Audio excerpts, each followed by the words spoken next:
So as I'm uploading the latest 6-week review of the Osmo Pocket, I realized that there is actually a software update today.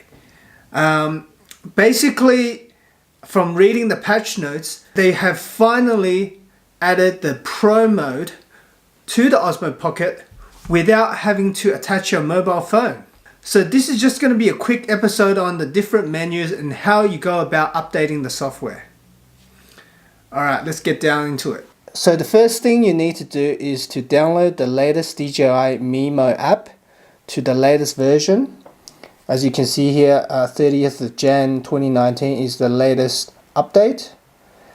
Once you've done that, plug in your Osmo Pocket and a message will come up to prompt you to download the latest software. Follow the instructions and to download it, and you'll end up with this. So now basically we're in the starting menu. If we scroll down, you'll notice that there's actually a couple of new screens, AFC. Now there's AFC and AFS. I won't go into the detail what they mean. I mean, you know, if you know a little bit about photography, you know what this is.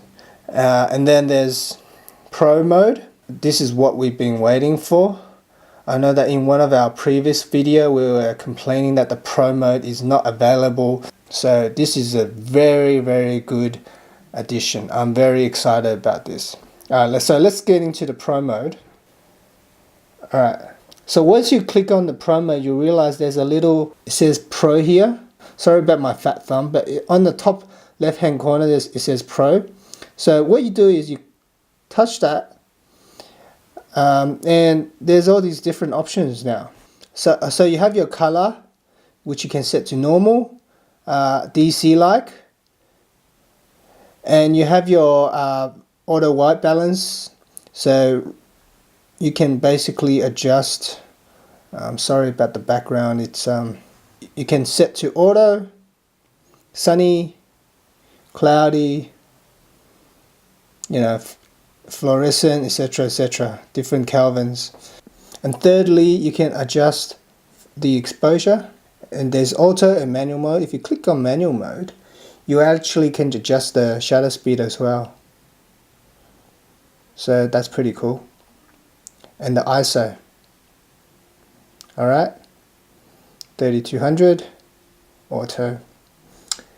Alright, and lastly, the volume, you can set that to auto, low, moderate, high.